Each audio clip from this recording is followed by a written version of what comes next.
Hello friends, second part अब discuss कर लेते हैं। फर्स्ट पार्ट आप आई होप आपने देख लिया होगा।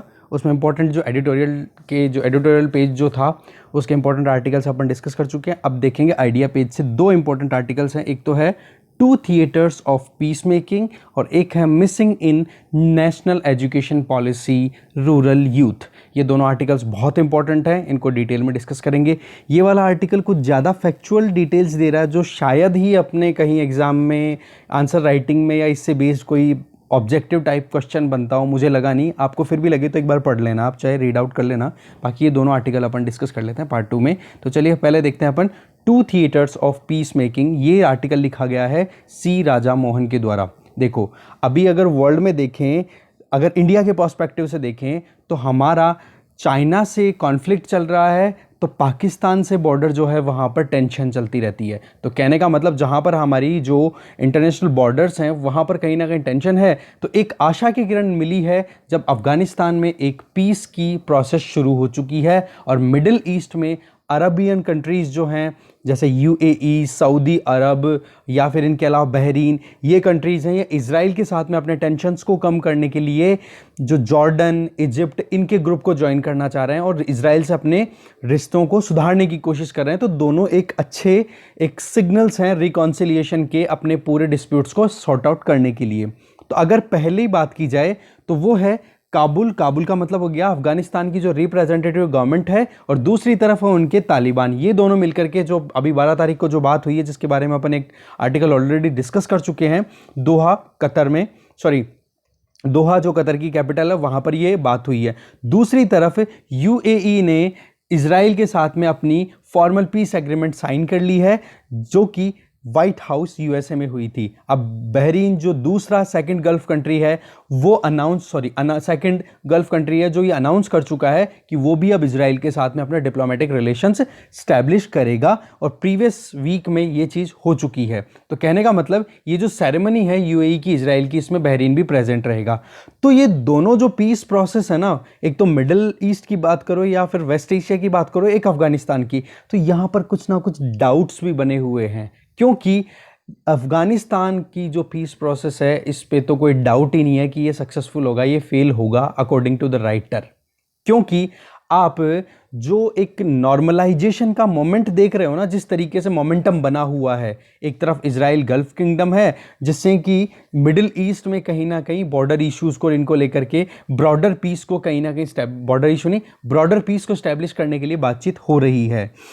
और यूएसए में जो क्रिटिक हैं, जो यूएसए की जितने भी इनिशिएटिव्स हैं, उनको अगर बिना किसी बायसनेस के अगर एनालाइज करते हैं तो उन लोगों का कहना यह है कि अफगानिस्तान और अरब कंट्रीज में जो अभी यूएसए जितना कुछ भी कर रहा है उसमें कहीं ना कहीं डोनाल्ड ट्रंप जो करंट प्रेसिडेंट हैं, उनकी एक जो प्रेसिडेंशियल कैंपेन था ना, उनका जो पहला प्रेसिडेंशियल टेन्योर रहा 2016 से, दिसंबर 2016 में वो प्रेसिडेंट बने थे। तो 2016 के जो प्रेसिडेंशियल इलेक्शन का कैंपेन था ना, उसमें उन्होंने प्रॉमिस किया था कि जो मिडिल ईस्ट में जो एंडलेस वॉर चल रहा है ना, उसमें अमेरिका को वहाँ से विड्रॉ कर लेगा। कहने का मतलब अफगानिस्तान से और मिडिल ईस्ट में जितने भी अमेरिकन ट्रूप्स हैं उनको वापस अपने घर पे लेके आ जाएगा। ठीक है, तो ये अपने आप में जो प्रोविजंस है ये दोनों के दोनों, ये कहीं ना कहीं अमेरिकन पॉलिटिक्स से कनेक्ट अपन करके देख सकते हैं। तो जो काबुल और तालिबान के बीच में जो बातचीत होगी उसमें पहला काम तो हो रहा है साइन का, जो वो है सीज फायर का, कि तालिबान को एग्रीमेंट में ये किया जाए कि भाई आप अब कोई भी सीज फायर वायलेशन नहीं करोगे। दूसरी तरफ जो पॉलिटिकल रिकॉन्सिलिएशन किया जा रहा है यूएसए के बीच, यूएसए की वजह से ही तो हो रहा है इनके बीच में, काबुल और तालिबान के बीच में। तो यूएसए ने ये चीज़ पहले ही साइन करवा ली थी, ठीक है, कि भाई सीज फायर आप पहले साइन करो, उसके बाद में हम विड्रॉ करेंगे हमारे ट्रूप्स को। और ट्रूप्स को विड्रॉ करने के बाद में तालिबान से एक प्रॉमिस भी लिया है यूएसए ने कि भाई आप अपनी ज़मीन, अफगानिस्तान की ज़मीन को यूएसए या फिर यूएसए के अलाइज कंट्रीज़ पे अटैक होने के लिए यूज़ नहीं होने दोगे। क्योंकि 2001 में जो वर्ल्ड ट्रेड पार्क पे अटैक हुआ था ना, कल भी अपन ने आर्टिकल डिस्कस किया था, वर्ल्ड ट्रेड पार्क पे जो अटैक हुआ था ना, तो उसमें क्या था, अफगानिस्तान की लैंड से ही अटैक को पूरा गाइड किया गया था। तो यूएसए इसी चीज़ की वजह से तो वॉर ऑन टेरर करके शुरुआत की थी उन्होंने, और तालिबान के रूल को ओवर रूल कर दिया था, हटा दिया था अफगानिस्तान में। इसी तरीके से मिडिल ईस्ट में अगर देखें तो मिडिल ईस्ट में यूएसए की डोमेस्टिक पॉलिसी में मिडिल ईस्ट हमेशा एक इंपॉर्टेंट रोल प्ले करता रहा हुआ है। अब चाहे डोनाल्ड ट्रंप की बात करें तो जो सपोर्टर्स हैं वो ज़रूर डोनाल्ड ट्रंप को प्रेज करेंगे कि अभी तक यूएसए में पिछले कई दशकों में ये पहला प्रेसिडेंट आया है जिसने अमेरिका का कोई नया रोल नहीं शो किया मिडिल ईस्ट में कोई भी अगर वॉर हो रहा है। जैसे सीरियन कॉन्फ्लिक्ट की बात भी की, सीरियन कॉन्फ्लिक्ट में यूएसए ने असद रिजीम को रिमूव करने की पूरी कोशिश की पर डायरेक्ट फ्रंट में नहीं आया, ठीक है, बिहाइंड द कर्टेन मतलब दीवार के पीछे से सपोर्ट करता रहा पर सामने फ्रंट में नहीं आया। तो पहला यूएस प्रेसिडेंट है डोनाल्ड ट्रंप जिसने यूएसए को किसी भी मिडिल ईस्ट के किसी भी वॉर में यूएसए को ड्रैग नहीं किया, घसीट के नहीं लेके आया। तो इस चीज़ को तो यूएसए का जो डोनाल्ड ट्रंप के ऑपोजिशन पार्टी डेमोक्रेटिक पार्टी के लीडर जो बाइडेन है वो भी क्रिटिसाइज नहीं कर सकते। बट हाँ, पॉलिटिक्स है, वो वहाँ पर जस्ट जो भी चलेगा चल जाएगा। पर यूएसए का ये फर्स्ट प्रेसिडेंट है जिसने ऐसा किया है। तो अब बात ये आती है कि ये जो एक्शंस हो रहे हैं ना, ये एक नया फैक्ट बना रहे हैं, नया ग्राउंड दे रहे हैं कि क्या क्या इनके पॉलिटिकल कॉन्सिक्वेंसेस हो सकते हैं। चाहे डेवलपमेंट्स इन अफगानिस्तान की बात करो या मिडिल ईस्ट में जो कुछ भी डेवलपमेंट्स हो रहे हैं, इजराइल, यूएई, सऊदी अरब, इनके बीच में पीस एग्रीमेंट साइन हो रहे हैं, तो इनका भी एक इम्प्लीकेशन होगा इंडिया पे स्पेसिफिकली अगर अपन बात करें तो ज़रूर देखा जाएगा। तो यहाँ पर राइटर 5 ब्रॉड ट्रेंड बता रहे हैं कि किस तरीके से ये डेवलपमेंट्स का आगे आने वाले टाइम पे क्या क्या इफेक्ट हो सकता है और क्या डेवलपमेंट अभी हो रहे हैं, जो कि इंडिया की पोजीशन को कहीं ना कहीं रीथिंक करने के लिए बोल रहे हैं कि इंडिया को अपनी पोजीशन को दोबारा से सोच के रीअलाइन करने की ज़रूरत है, जो कि करंट सिनेरियो चेंजेस आ रहे हैं वो डिमांड करते हैं। तो पहला जो ट्रेंड है वो ये है, स्ट्रेटेजिक नेचर अगर देखें इन दोनों डेवलपमेंट्स के तो वो बहुत ही अलग है। क्योंकि एक तरफ अफगानिस्तान में है तो वहाँ तो रिकॉन्सिलेशन वैसे ही बहुत मुश्किल है क्योंकि दोनों की टेंडेंसी बिल्कुल अलग है। तालिबान मिडिवल पीरियड की सोच के साथ चल रहा है, अफगानिस्तान गवर्नमेंट है वो वेस्टर्नाइजेशन जो डेमोक्रेटिक एथोस होते हैं उन पे काम करती है। तो कैसे इनके बीच में सेटिंग हो पाएगी। बट पीस एग्रीमेंट हो या ना हो, तालिबान तो बना रहेगा, ये चीज तो क्लियर हो गई है। क्यों? अफगानिस्तान पीस प्रोसेस की जो जड़ें हैं वो तो है ही इस बात पे कि तालिबान को रिकॉग्नाइज किया जाए। और यूएसए ने अगर इसके साथ में एग्रीमेंट किया है कि भाई आप अफगानिस्तान गवर्नमेंट के साथ में मिलकर के, तालिबान और अफगानिस्तान गवर्नमेंट दोनों मिलकर के अफगानिस्तान को रूल करे पीसफुली, तो इसका मतलब तालिबान को रिकॉग्निशन तो मिल गया। तो ये तो इंपॉर्टेंट चीज हुई है, इसका मतलब तालिबान तो है। और इंडिया क्या करता है? तालिबान को इग्नोर करता है। तो ये सबसे बड़ी चीज़ है कि इंडिया को फिर से सोचने की ज़रूरत है अपनी खुद की जो भी डिप्लोमेटिक एजेंसीज हैं, डिप्लोमेटिक ट्रेंड है अफगानिस्तान को लेकर के। दूसरी तरफ यूएई, बहरीन, ये जो हैं ये वो कंट्रीज हैं जो अभी इजिप्ट और जॉर्डन ने जिस तरीके से फॉर्मल रिलेशनशिप स्टैब्लिश किया इजराइल के साथ में, वो उसी ट्रेंड पे जाना चाह रहे हैं। तो यहां पर जो कॉन्ट्राडिक्शन है ना अरब और इजराइल के बीच में, ये इस रीजन में अब डोमिनेटिंग फैक्टर रहा ही नहीं। क्यों? क्योंकि इस टाइम पे अब तो अरब्स और नॉन अरब्स के बीच में कॉन्फ्लिक्ट चल रहा है। इजराइल और अरब्स के बीच का तो कॉन्फ्लिक्ट जो पहले था वो रहा ही नहीं अभी। आज के कॉन्टेक्स्ट की अगर बात करें तो पहला कॉन्टेक्स्ट तो क्या रहा कि क्या स्ट्रेटेजिक इशू रह सकता है। दूसरा, अरब की जो अरबियाज हैं, अरबियाज का मतलब हो गया जो अरब कंट्रीज है ना, गल्फ कंट्रीज में अरब कंट्रीज, उनकी अगर बात करें तो उनकी इंपॉर्टेंस सब कॉन्टिनेंट की जियोपॉलिटिक्स में, सब कॉन्टिनेंट मतलब साउथ एशियन सब कॉन्टिनेंट जिसमें पाकिस्तान भी आ गया, अफगानिस्तान का भी कंसिडरेशन ले लो, इंडिया आ गया, बांग्लादेश आ गया, नेपाल, भूटान, इस तरीके से। तो साउथ एशियन सब कॉन्टिनेंट की जियोपॉलिटिक्स में अरेबियन कंट्रीज की इंपॉर्टेंस, ठीक है, क्योंकि यहां पर एक इंडिया की जो स्ट्रेटेजिक कम्युनिटी में जहां पर आज एक नैरो इंटरप्रिटेशन लिया जा रहा है कि अरब का जो रोल रहा है वो हमेशा से ऑयल सप्लाई कर रहा है या फिर इंडिया से मैन पावर हम एक्सपोर्ट करते रहते हैं, जो हमारे यहाँ से जो माइग्रेंट्स जाते हैं वो, तो ये कहीं ना कहीं पाकिस्तान की प्रॉब्लम को, जो पाकिस्तान इंडिया के बीच में प्रॉब्लम चल रही है, उस चीज़ को हमने कहीं ना कहीं इस रीजन में इफेक्ट ना दिखाने, मतलब अरबियाज और दूसरी तरफ इंडिया, इनके रिलेशन पे पाकिस्तान इंडिया के बीच में जो प्रॉब्लम है उसको सॉर्ट आउट करने की, मतलब सॉर्ट आउट हो सकता है। तो ये एक लिमिटेड पर्सपेक्टिव है जो स्ट्रेटेजिक कम्युनिटी है इंडिया की। क्योंकि एक एग्जांपल के तौर पे यहाँ पे राइटर बता रहे हैं कि ऑयल सप्लाई और मैन पावर एक्सपोर्ट जो इंडिया करता है ना, और ऑयल सप्लाई हम जो लेते हैं अरब कंट्रीज से, उससे भी बढ़कर बहुत बड़े इश्यूज हैं, उन पे भी हमें ध्यान देने की ज़रूरत है। जैसे कि अफगानिस्तान में पीस टॉक्स चल रही हैं, कहाँ पे हो रही है? कतर, जो कि एक छोटा सा किंगडम है, ठीक है। अब जो गल्फ अरब्स हैं वो इस बात को ज़रूर ध्यान में रखेंगे कि उन्होंने 1980s में जब अफगानिस्तान में सोवियत यूनियन का, यूएसएसआर का जो एक तरीके से सोवियत यूनियन ने एक ट्रांसग्रेशन दिखाया था, एग्रेशन जो चाइना दिखा रहा है इंडिया की तरफ, उस तरीके से सोवियत यूनियन वहाँ पे आ गया था अफगानिस्तान में कि हाँ यहाँ पे अपन कैप्चर कर लेंगे। तो उस टाइम पे गल्फ अरब्स ने ही सोवियत यूनियन को उखाड़ फेंकने में हेल्प की थी, मतलब एक तरीके से अफगानिस्तान के लोगों की। उसमें यूएई और सऊदी अरब बहुत इंपॉर्टेंट रोल प्ले करने वाले कंट्री थे, जो इस बार अभी जो करंट जो टॉक्स हो रही है वहां पे कतर जैसे छोटे छोटे कंट्रीज पार्टिसिपेट कर रहे हैं। तो इसका मतलब ये नहीं है कि जो गल्फ राइवल कतर एक तरफ है और दूसरी तरफ यूएई और सऊदी अरब लेड जो दूसरा ग्रुप है वो, तो अरब्स के बीच में भी डिवीजन है। क्योंकि आपने देखा होगा अल जजीरा के जो एक, मुझे जहाँ तक याद आ रहा है लास्ट 2017 की बात है या 2018 की बात है, उसमें, हाँ 2018 की बात है, उसमें एक, मुझे याद नहीं आ रहा, एक जर्नलिस्ट थे, उनको मरवा दिया गया था सऊदी अरब के द्वारा। तो वो कतर बेस्ड ही थे और उसके बाद में कतर पे लॉकडाउन लगा दिया था, ब्लॉकेड लगा दिया था सऊदी अरब ने रिसेंटली, अभी कुछ महीनों पहले। तो ऐसे करके सऊदी अरब और कतर के बीच में भी टेंशन चल रही है।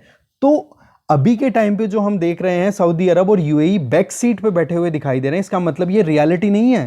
क्योंकि कतर अगर लीड रोल प्ले करता है तो सऊदी अरब के भी कहीं ना कहीं स्टेक्स आ जाते हैं बीच में। तो दिल्ली को जरूरत है कि इन सारे इश्यूज को, ये जो रीअलाइनमेंट्स हो रहे हैं ना, नए जो डेवलपमेंट्स हो रहे हैं, इनको अटेंशन पे करे। स्पेशली अरब और नॉन अरब जो कॉन्फ्लिक्ट है, जिसके बारे में अपन देख चुके हैं, ईरान, टर्की और पाकिस्तान मिलकर के एक अलग से जो सिस्टम बना रहे हैं, एक तो ये, दूसरा ईरान, टर्की और इजराइल जो कि रीजनली वहां पर अपने स्टेक्स को अपहेल्ड करते हैं। तो अरब और नॉन अरब के बीच का जो इशू है ना, इसको भी इंडिया को प्रॉपर्ली टैकल करने की ज़रूरत है। तो ये जो करंट पीस डील है ना, दोनों की दोनों, कौन सी, मिडिल ईस्ट वाली और अफगानिस्तान वाली, ये आने वाले टाइम के लिए हिस्टोरिक चेंजेस साबित होंगे।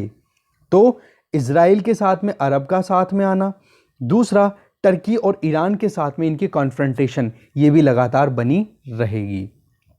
थर्ड जो ट्रेंड है वो देख सकते हैं, अमेरिकन पावर का पैराडॉक्स। क्यों कि मिडिल ईस्ट और अफगानिस्तान से अब ट्रंप अपने ट्रूप्स को लेके जा रहा है, तो ये बोला जा रहा है कि भाई ये यूएसए की पावर का डिक्लाइन है। बट रियलिटी तो कुछ और ही है। क्यों? यूएसए की वजह से ही तो ये थिएटर्स क्रिएट हुए हैं, ये सीन क्रिएट हुआ है। रशिया, चाइना, यूरोप जैसे अदर जो दूसरी पावर्स हैं, उन्होंने तो बहुत कोशिश की थी अफगानिस्तान में पीस सेटलमेंट लाने की, पर क्या वो ला पाए? नहीं। अल्टीमेटली यूएसए की पॉलिटिकल विल और डिप्लोमेटिक जो वेटेज है ना यूएसए का, उसी ने ये डायलॉग स्टैब्लिश करने में सक्सेस गेन की है काबुल और तालिबान के बीच में। या फिर मिडिल ईस्ट में देखें तो एक तरफ इजराइल और दूसरी तरफ गल्फ अरब्स। ऐसे ही फोर्थ जो ट्रेंड है वो है यूएसए का बाहर निकलना इन दोनों रीजन्स से। तो यहां पर एक स्ट्रेटेजिक वैक्यूम तो बनेगा, और इस स्ट्रेटेजिक वैक्यूम जो एक तरीके से खाली जगह बनेगी, उसको जरूर दूसरी पावर्स हार्नेस करने की कोशिश करेगी, जैसे कि रशिया और चाइना एक्टिव भी हैं लगातार इन दोनों रीजन्स में। चाइना वैसे ट्रेडिशनली अवॉइड करता रहा है कि जो रीजनल पॉलिटिकल कॉन्फ्लिक्ट कोई भी हैं तो उनमें ज़्यादा इन्वॉल्वमेंट नहीं दिखाता, बट अब रिसेंट ईयर्स में चाइना ने ये वापस अपनी तरफ से स्टेप फॉरवर्ड कर लिया। वो अब रीजनल पॉलिटिकल इश्यूज में भी अपनी हिस्सेदारी, अपनी बातचीत रखना शुरू कर चुका है। तो अफगानिस्तान का जो फ्यूचर रोल है, उस पर पाकिस्तान का और चाइना का जो रिलेशनशिप है उसका इंपैक्ट डेफिनेटली देखा जाएगा, और वो इंडिया के लिए कंसर्निंग है। क्योंकि दूसरी तरफ अगर अपन देखें, इसके अलावा जो मिडिल ईस्ट में जो एक ग्रेटर डेवलपमेंट हो रहा है, तो वो कहीं ना कहीं इन ग्रेटर पावर्स के लिए एक्सक्लूसिव स्पेस नहीं प्रोवाइड करेगा। क्योंकि मिडिल ईस्ट में जो रीजनल पावर है ना, वो already in issues, in new geopolitical issues को कैप्चर कर चुकी हैं। जैसे यूएई, कतर, इनका एक दूसरे के ऊपर पंच मारते रहना, ठीक है। रही सही में ईरान को कैसे काउंटर करना है, सऊदी अरब, टर्की, ईरान, इनके बीच में जो ट्रायंगल चल रहा है वो अलग। टर्की जो अर्दोआन के अंडर में प्रेसिडेंशियलशिप जो अर्दोआन की चल रही है, वो चाह रहे हैं कि ऑटोमन एम्पायर को फिर से बनाए, तो वहां पर सऊदी अरब अपना स्टैंड लेके ऑलरेडी तैयार है। तो कहने का मतलब ये है कि वैक्यूम भी है, तो जो ग्लोबल पावर्स हैं वो अपना रोल भी प्ले करने की कोशिश करेंगे, बट यहां पर इतना स्पेस भी नहीं है कि वो अपने आप ही खुद से अपना काम करना शुरू कर दे। कहने का मतलब रीजनल पावर्स ने भी अपना स्टैंड लेना शुरू कर दिया है। दूसरा, इजिप्ट और इराक जो डिक्लाइन कर चुके हैं पिछले 20-30 सालों में, वो फिर से मतलब अपनी जो प्रिविलेज्ड पोजीशन थी ना उसको रीगेन करने में लगे हुए हैं। तो कहने का मतलब इस रीजन में भी ये जो डेवलपमेंट्स है ना, इनमें भी कुछ और डायमेंशंस भी हैं। और फाइनली बहुत सारे कंट्रीज में, ज्यादातर कंट्रीज में डोमेस्टिक टर्बुलेंस देखा जा रहा है। चाहे इंडिया में देखो, चाहे यूएसए में देखो, चाहे चाइना में देखो, चाहे इराक में ईरान में देखो, हर तरफ कहीं ना कहीं। और अभी देख लो नॉर्वे, स्वीडन, एकदम पीसफुल कंट्रीज में भी कहीं ना कहीं डोमेस्टिक टर्बुलेंस देखने को मिल रहा है। चाहे वो रिलीजियस रेडिकलिज्म के बेसिस पे हो, या सेक्टेरियन इश्यूज पे हो कि कौन सा सेक्ट के हो, या फिर एथनिक डिवीजन के बेसिस पे हो। तो ये कॉन्फ्लिक्ट्स हैं, ये लगातार बढ़ते जा रहे हैं कंट्रीज के अंदर ही और कंट्रीज के बीच में भी। जैसे चाइना इंडिया के बीच में भी कॉन्फ्लिक्ट है, जबकि हांगकांग इशू चाइना हैंडल कर रहा है तो हम जम्मू कश्मीर इशू को हैंडल कर रहे हैं। तो इंटरनल इश्यूज और मतलब इंट्रा रीजनल और इंटर रीजनल इश्यूज कंटिन्यू बने रहेंगे। रही सही में कोविड-19 की वजह से ऑयल मार्केट वैसे कोलैप्स कर गया है, तो इन रीजन्स का जो फॉर्च्यून था इकोनॉमी, जहां हार्नेस करते थे ये गल्फ कंट्रीज जो हैं, जो ऑयल सप्लाई मेनली करता था वेस्ट एशिया, तो वो तो ऑलरेडी प्रॉब्लम्स का सामना कर रही है। तो अल्टीमेटली जो पॉलिटिकल एलिट ग्रुप है ना, चाहे कोई से भी देश का हो, वो कहीं ना कहीं इन इमर्जिंग पॉलिटिकल चैलेंजेस को कैसे एड्रेस करेगा, इसमें बहुत मुश्किलों का सामना करना पड़ेगा। तो इस तरीके से ये 5 ट्रेंड अपन देख सकते हैं। तो लास्ट में राइटर यही बोल रहे हैं कि मिडिल ईस्ट के साथ में हमने जो हमारा जो परंपरागत तरीके से जो एंगेजमेंट रखा है ना, टारगेट रहा है कैसे भी करो कि गुड रिलेशन मेंटेन रहे। हम अवॉइड करते थे इंटरनल या फिर इंट्रा रीजनल कोई भी कॉन्फ्लिक्ट होते थे उनके अंदर। बट अब अफगानिस्तान में कोई भी सिक्योरिटी टॉक्स होती है तो वहाँ पर इंडिया के सिक्योरिटी स्टेक्स बने हुए हैं, क्योंकि अफगानिस्तान जब जब डिस्टेबलाइज हुआ है तब तब इंडिया में टेररिज्म बढ़ने के चांसेस हुए हैं और बड़े भी हैं। तो जो करंट वेव है ना, जो हवा चल रही है, जिसमें अरबियाज़ की बात कर लो या फिर मिडिल ईस्ट या फिर वेस्ट एशिया जिसको बोलते हैं उसकी बात कर लो, या अफगानिस्तान की, वहाँ पर इंडिया के बहुत ही ज़्यादा कंसर्निंग इश्यूज़ हैं। तो हमें ज़रूरत है कि जो ये ग्रेटर मिडिल ईस्ट का जो अभी तक का ओल्ड ऑर्डर बना हुआ है ना, जिसमें यूएसए डोमिनेंस क्रिएट करता था, इजराइल अरब के बीच में कॉन्फ्लिक्ट था, वो अब ख़त्म हो रहा है, नए सवाल उठ रहे हैं। तो इंडिया को ज़रूरी है कि कैसे भी करके अपनी एक जियोपॉलिटिकल स्ट्रेटेजी क्रिएट करे।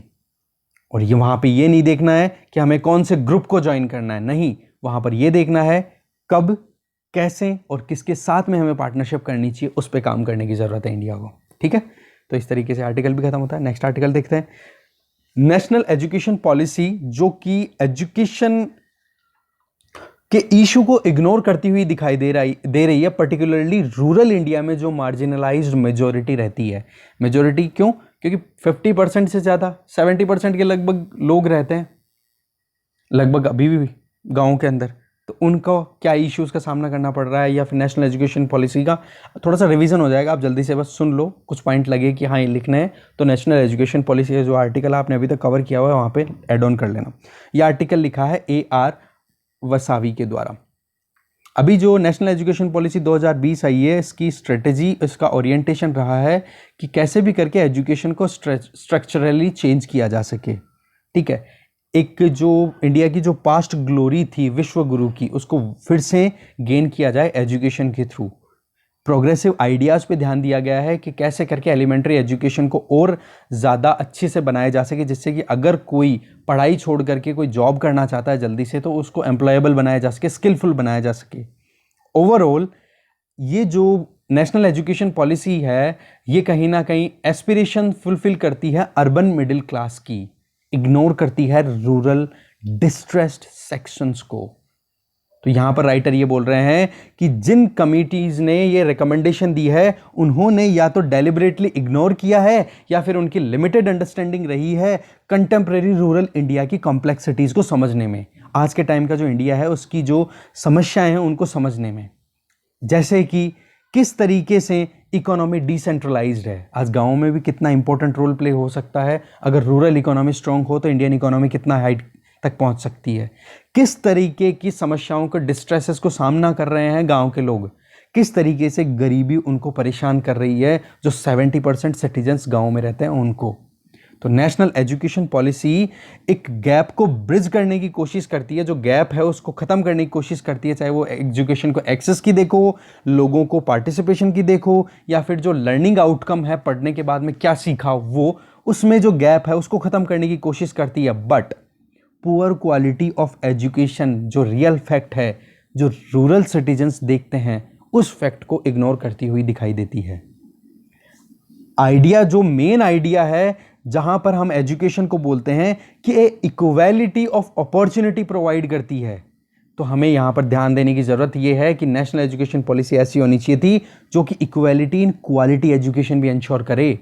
क्वालिटी एजुकेशन भी सबको बराबर मिले, गांव के बच्चे को भी, शहर के बच्चे को भी, गरीब के बच्चे को भी, अमीर के बच्चे को भी। जो ये डिवाइड है ना, सोशल डिवाइड, ये खत्म होना चाहिए। क्योंकि आज के टाइम पे जो स्कूल्स में डिफरेंशिएशन है वो लगातार बढ़ता जा रहा है। एक तरफ गवर्नमेंट स्कूल्स है, एक तरफ प्राइवेट स्कूल्स हैं। गवर्नमेंट स्कूल्स में जो डिसएडवांटेज कास्ट या आदिवासी ग्रुप्स के जो लोग हैं वो बच्चे पढ़ते हैं, जबकि प्राइवेट स्कूल्स में एडवांटेज्ड कास्ट और एडवांटेज्ड क्लासेस की। क्योंकि अभी आपने देखा होगा रैशनलाइजेशन ऑफ रिजर्वेशन की बात हो रही है ओबीसी में, तो वहां पर भी ये देखा जा रहा है कि जिन लोगों को रिजर्वेशन का फायदा हो चुका है उनको रिजर्वेशन से हटाओ, क्रीमी हटाओ और नॉन क्रीमी को रिजर्वेशन दो, उस तरीके से। तो इस तरीके से कहने का मतलब जो वाकई में डिसएडवांटेज्ड ग्रुप है वो परेशानियों का सामना लगातार करते जा रहे हैं और उस चीज को एड्रेस भी नहीं कर रही है नेशनल एजुकेशन पॉलिसी। तो ये जो स्कूल डिफरेंशिएशन का है ना आइडिया, इसको हमें खत्म करना होगा। नहीं तो एजुकेशन का जो बेसिक आइडिया ना, क्या कहते हैं कि एजुकेशन इज अ लेवलर, कि सोसाइटी में एक लेवल का काम करती है, सबको एम्पावर करती है। तो वो आइडिया कहीं ना कहीं इग्नोर होता हुआ दिखाई देता है। और ये प्राइवेट एजुकेशन सिस्टम जैसे जैसे बढ़ रहा है ना, तो ये भी कोई क्वालिटी एश्योरेंस नहीं देता है कि एजुकेशन अच्छी देगा, बजाय कि इसके ये सिटीजन्स पे केवल बर्डन बनता जा रहा है। रूरल कैंडिडेट्स की अगर देखें तो वो प्रोफेशनल एजुकेशनल इंस्टीट्यूशन में एंट्री लेने के लिए भी डिफिकल्टीज का सामना करता है, और ले भी लेता है तो उसके पास में डिग्री ऐसी होती है जो कि जॉब मार्केट के अकॉर्डिंग फुलफिल नहीं कर पाती उनकी डिमांड्स को। कहने का मतलब अनएम्प्लॉयमेंट बढ़ता जा रहा है। तो इस इशू को भी मेंशन करना था, ये इशू मेंशन्ड नहीं है नेशनल एजुकेशन पॉलिसी में। इसके अलावा अपन बात करते हैं कि हम इंटीग्रेशन करना चाहते हैं रूरल रीजन्स को मैक्रो इकोनॉमिक इश्यूज में, तो वहां पर पुअर क्वालिटी जो दी जा रही है एजुकेशन की हायर एजुकेशन लेवल पे, उसको भी तो एड्रेस करने की जरूरत है। अब इस चीज को एड्रेस करने के लिए नेशनल एजुकेशन पॉलिसी में establishment of large and multidisciplinary universities और कॉलेजेस की बात की गई है, जहां पर एक ही कैंपस में अलग अलग कोर्सेज दिए जाएंगे, जिसमें ध्यान दिया जाएगा कि ऑनलाइन कोर्सेज भी अवेलेबल हो, डिस्टेंस लर्निंग को भी प्रोवाइड किया जाए, ओडीएल बोल सकते हैं अपन इसको। तो आप मुझे एक चीज बताओ, इन कॉरेस्पॉन्डेंस कोर्सेज की जो वाकई में अभी हालात हैं उन पे तो ध्यान दो। कैसे कि ये कॉरेस्पॉन्डेंस कोर्सेज केवल रेवेन्यू सोर्सेज ही बन के रह गए हैं यूनिवर्सिटीज के लिए। कोई गारंटी नहीं है कि क्वालिटी एजुकेशन दी जाएगी। क्योंकि आज अगर कोई आप यूट्यूब पे वीडियो देख रहे हो, आपको कोई डाउट आया, आप झट से कोई क्वेरी लिखोगे तो कोई ज़रूरी है क्या वो आपको आंसर दे ही?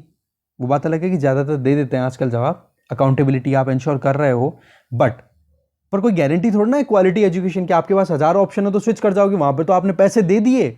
आप ऑनलाइन एप्लीकेशन में कहीं आप पैसे दे देते हो तो आप तो फिक्स हो गए ना वहां पे। तो वो एक जो ऑटोनॉमी देनी होती है वो ऑटोनॉमी नहीं रहती, और क्वालिटी भी नहीं इंश्योर्ड है भाई, ये प्रॉब्लम भी है।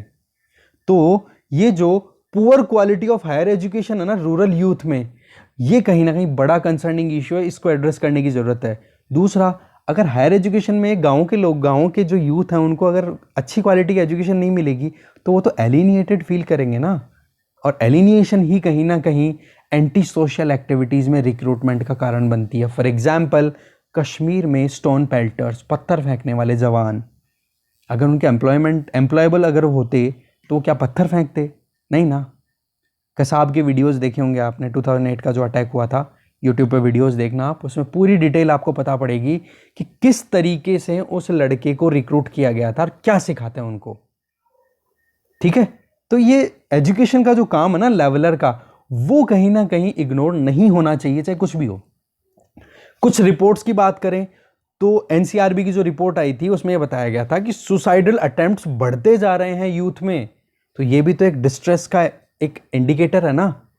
National education policy higher education को प्रमोट करने के लिए, सपोर्ट करने के लिए आगे आ रही है कुछ पर्टिकुलर स्ट्रीम्स में, जैसे कि लोक विद्या को प्रमोट करना, योग, आयुष, संस्कृत, इनको बढ़ाना, अलॉन्ग विद आर्टिफिशियल इंटेलिजेंस, इनकी बात कर रही है, जिससे कि यूथ को तैयार किया जा सके ग्लोबल इकोनॉमी के पॉइंट ऑफ व्यू से, कि वर्ल्ड में अगर किसी भी कंपनी के लिए काम करना पड़े तो वो कर सके। कहने का मतलब ट्रेडिशनल को लेटेस्ट के साथ में कंबाइन करके फिर एजुकेशन दी जाएगी। तो आपने ये क्यों ध्यान नहीं दिया कि भाई स्मॉल रीजनल लर्निंग सेंटर्स भी तो स्टैब्लिश किए जा सकते हैं ना, छोटे छोटे रीजन्स में।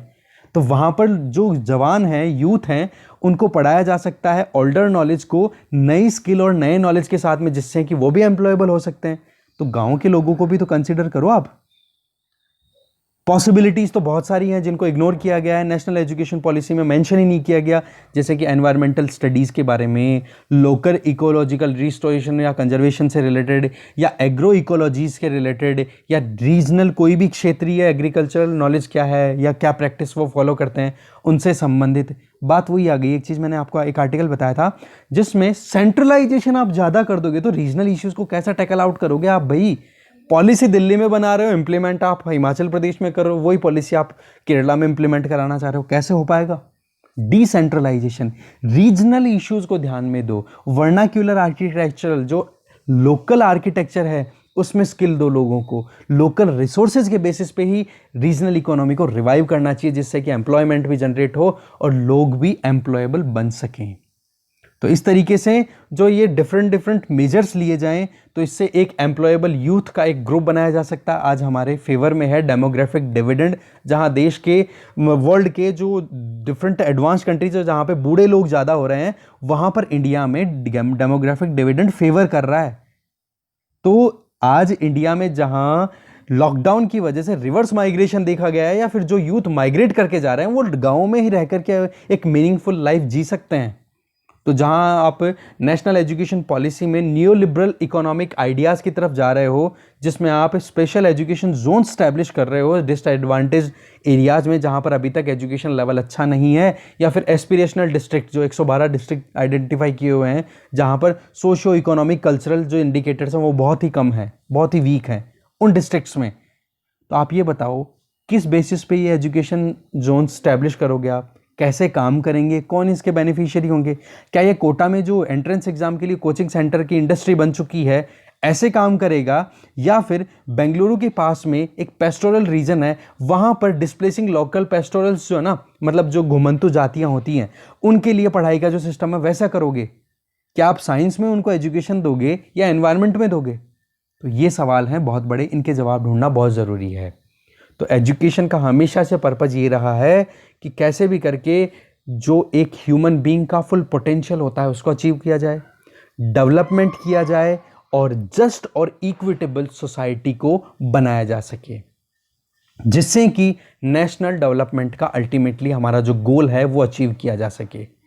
तो इन चीज़ों में हम फेल होते आए हैं, हमें फेल होने की ज़रूरत नहीं है। इन इश्यूज़ पर भी ध्यान देने की ज़रूरत है कि जहाँ पर गांव में रहने वाले जो मार्जिनलाइज्ड मेजॉरिटी है ना, उस मेजॉरिटी को आज तक जो एक सब्जेक्ट की तरह ट्रीट किया गया है। सब्जेक्ट का मतलब क्या होता है पता आपको, कि किंग के नीचे जो भी लोग रहते हैं वो किंग की प्रॉपर्टी होगी। अब किंग जो चाहेगा ना वो चीज़ उनको करनी पड़ेगी। किंग उनका पेट्रोनेज मतलब पेट्रोन है, उनकी ध्यान रखेगा, और सब्जेक्ट जो है वो किंग के लिए अकाउंटेबल है। जो भी कुछ करेंगे रिस्पॉन्सिबिलिटी किंग, मतलब जो भी काम करेंगे वो किंग के लिए करेंगे। तो वो सब्जेक्ट हो जाते थे जो मोनार्की में देखा जा सकता है, ना कि सिटीजन्स। तो कहने का मतलब ये है सिटीजनशिप का जो एक वाकई में जो एम्पावरमेंट होना चाहिए ना गाँव के लोगों का, वो होना चाहिए। तो इस तरीके से अपना सेकंड पार्ट भी खत्म होता है। ऐसे करके आज का एडिटोरियल डिस्कशन यहीं खत्म होता है। Thank you.